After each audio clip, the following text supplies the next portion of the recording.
Un entier pardon est une chose divine que nous n'apprenons que de Dieu. Quand on n'y arrive pas, c'est seulement dans la prière que c'est possible.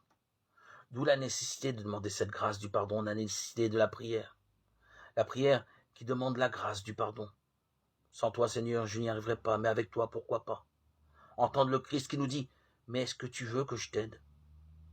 La prière qui est écoutée du Père pour voir l'autre comme Dieu le voit.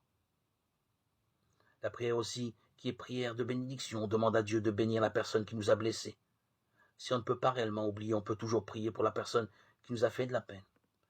La prière de contemplation du Christ en croix et de Marie au calvaire, pardonnant tous deux. Le soir, la prière familiale est une occasion merveilleuse d'échanger des pardons.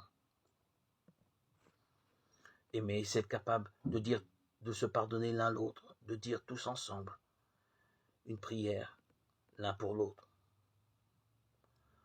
Il est difficile, sinon impossible, d'oublier l'événement qui nous a blessés. C'est rangé dans la mémoire avec tout le reste, même si le temps finit quand même par effacer bien des peines passées.